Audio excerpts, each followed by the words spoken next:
You're Gloria Steinem. Activist, writer, renowned speaker, of course, as well as being a tireless campaigner for women's rights around the world. Joining me for this global conversation is Gloria Steinem. Quite an illustrious list of people who've claimed this Humanitarian and Communications Award. I wanted to ask you, where did it all begin? At which point did you feel, this was the moment when I became a feminist? I believe that, like children all over the world, in a way I always was. That is, when you're a child and you say things like, "You are not the boss of me," which I notice that children everywhere say. Then there's a long period of trying to fit in, of seeking approval, of obedience, of unequal treatment, before that kind of natural, wait a minute, we're all equally important sense comes back to us. In my case, there was not really a women's movement at all until I was in my late 30s. So I, whatever my personal feelings, I didn't understand there could be a movement.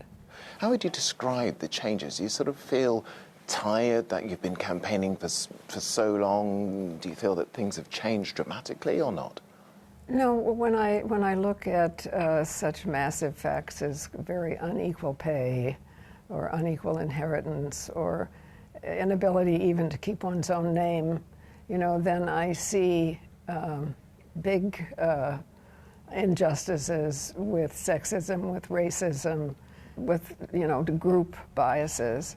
Because I was a journalist and I never had a job, therefore, I wasn't part of a big organization. I experienced the bias in other forms, that is, the kinds of assignments I could get, but not in the same way, I think, as I would have in a big organization. You've written extensively, of course, about having your own abortion in London. When you see what's going on back in your own country right now, in Texas, how does that make you feel? Well, you can see, as you point out, in Texas, where the vast majority of the people agree that a woman should be able to decide what happens to her own physical body, but there are 4 or 5 men in the state legislature who were impeding this. You see the basic reason for rationale, for bias, for patriarchy, which is controlling reproduction.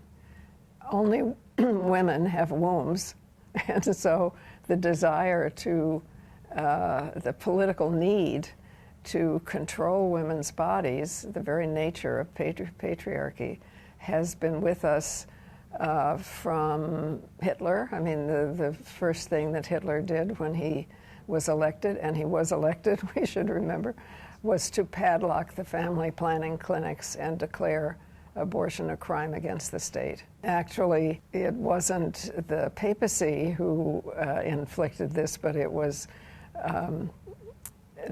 Napoleon III who asked the Pope to make abortion illegal, because Napoleon III wanted more people for his armies.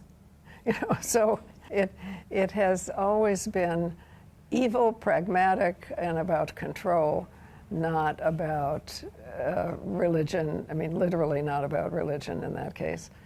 And because women happen to have wombs, we've been fighting it. I mean, it is like racism. It is a system.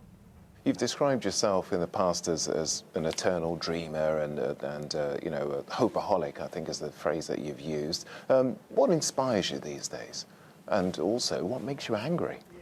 Well, those are 2 such big questions. What inspires me is all the examples, countless examples, of people standing up for themselves and fairness for themselves and for others against huge odds, against odds of poverty, against odds of bias, against religious teaching, So when you see that, it is inspiring. And actually, in every country where I've ever been in my life, there are little kids saying things like, "You are not the boss of me."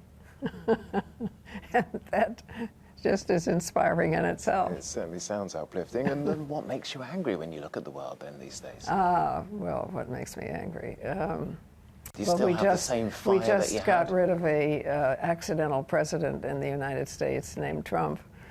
He's launching his own social media company now. You know, I trust that no one will listen. Right? But Trump was not elected by a majority vote. It was a peculiarity of our electoral college that elected him. And certainly that was very angering, very angering. Just, you know, because the level of non-truth that he had to say and the fact of his very presence. And, you know, the invasion of the White House by his supporters, and also just simple injustice, you know, when you see good people suffering and bad people triumphing. We seem to be, some might say, in the third or perhaps the fourth wave of the revolution for the women's rights movement right now. What role would you say social media has had in that? You know, it worries me in its origins because there are a disproportionate number of women in the world who don't have access to social media, who don't have access to electricity, who live in areas without those things. And that worries me because it seems to mean that the world is getting polarized between technology and no access to technology. As between healthcare and no access to healthcare. So it's the access comes even before the content. And you know, I wish there were a satellite, you know, which could beam down the access to the internet to everyone in the world, so at least we would be equal in our communication. Well, I also wanted to ask you about you know, your life as well. You've spent so much time on the road, traveling. Of course, that's been put onto the silver screen now in the big Hollywood production, The Glorias. Are you happy with the result? Yes, because it's not a big Hollywood production. It's a very particular kind of movie that used my book On the Road. The truth will set you free, but first it will piss you off. I trusted the movie maker completely, and I thought, you know, she did a wonderful job. Excellent. What was it like seeing yourself, or seeing those interpretations of yourself?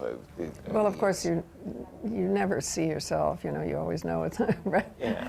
But there were 4 different actresses playing me at different ages, and some of the scenes were real, and I don't know how. I mean, they weren't even in my book, so I don't know how they became real. Like being in a railway car in India with women in India, a third-class railway car. It was exactly the scene that I remember, so it was kind of mystical. And into our hearts. Must be quite magical as well at the same time, seeing those things which you experience up there on the big screen. You know, looking back at your life and all that you've achieved and all that you've said, yeah, how would you like to be remembered? That's hard, isn't it? That's a question I used to ask other people as a journalist. It's only fair that you ask me. It's only fair. I turn those tables. As someone who had a good heart and tried to leave the world a little more just and compassionate than it was when I arrived. Well, that's a fitting end for this interview. Gloria Steinem, thank you very much for your time today. Thank you. Thank you. Thanks. It's been a real pleasure.